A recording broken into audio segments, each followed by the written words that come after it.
Hello गाईस, तर आज आपण जाणार आहोत मालवणच्या हडी या गावात लोळये पकडायला.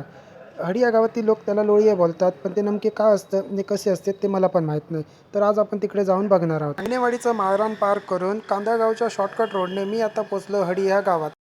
हडी या गावातील स्थायिक सदानंद मिस्त्री तो आपल्याला घेऊन जाणार आहे नदीवर लोळये पकडायला. ही होती वाट त्याच्या घरी जाण्यासाठी. रस्त्यावरच गाडी थांबवली आणि मी चाललेलो त्याच्या घराच्या दिशेने.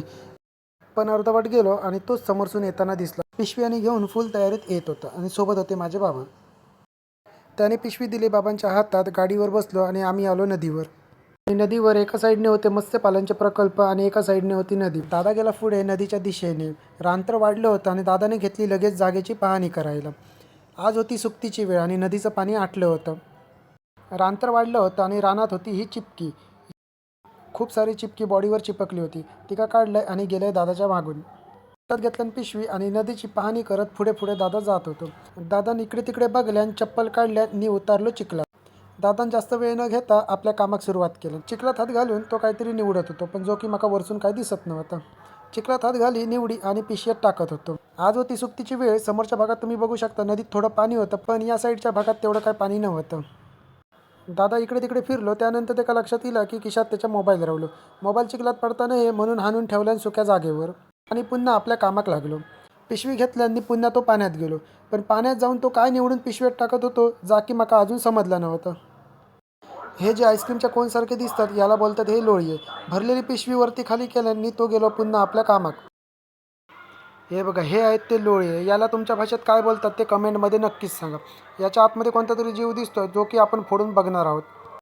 एका साईडने दादा आपलं काम करत होतं आणि दुसऱ्या साईडने बाबांनी पण आपल्या कामाला सुरुवात केली. आईस्क्रीमचा कोन ठेवला दगडावर आणि तो फुटत नाही तवसर हातोडीने त्यावर घाव घालत गेले. 4-5 घावानंतर हा आईस्क्रीमचा कोन फुटला आणि त्यामध्ये असलेला राऊंडेड जीवाला ओढून काढलं आणि जमिनीवर ठेवलं. ह्या भरीव आईस्क्रीमच्या कोनमध्ये असतात 2 जीव. समोर बघू शकता एका जीवाला असतात हे असे पाय. त्याला जर जास्त चाळवलं तर तो आतमध्ये जात. मला पण बघायचे होते याला आतमध्ये कितीपर्यंत पाय होते, म्हणून घेतला घाव घालून. बघू शकता हा आतमधून दिसतोय कसा. हा आहे दुसरा जीव. हा पण सेमच दिसतोय, फक्त याला पाय दिसत नाही आहेत. हा पण आहे राऊंडेड आणि स्लिपरी. याला फक्त पाय नाही आहेत, पुढून काहीतरी आहे जे की प्लेन कवचासारखं आहे. हे एवढे कडक असतात की ह्यांनी एक दगड फोडला आणि बाबांना दुसरा दगड आणायची वेळ आली. बघू शकता जुन्या दगडाची काय अवस्था झाली आणि बाबांनी हा नदीतून एक नवीन कडकसा दगड घेऊन आलेत. दगड ठेवला आणि पुन्हा आपल्या कामाला सुरुवात केली आणि हातोडीचे घाव घालत गेले आणि लोळये फोडत गेले. आईस्क्रीमचा कोन हा अर्धवट फोडून फक्त अर्धा भाग हातात घेऊन त्यावर जे आपण बोलत होतो कवच ते काढून फेकत होते आणि फक्त अर्धाच भाग घेऊन जमिनीवर ठेवत होते.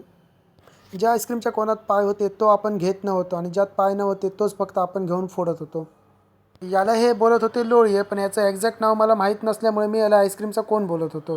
हे चिखलावर लोळत असतात म्हणून याला लोळये बोलतात की कसं काय माहीत नाही. आणि त्यांना तुमच्या भाषेत काय बोलतात ते आम्हाला कमेंटमध्ये नक्कीच सांगा. बाबांनी आपलं दणदणीत काम चालू ठेवलेलं आणि एका मागोमाग एक फोडत होते.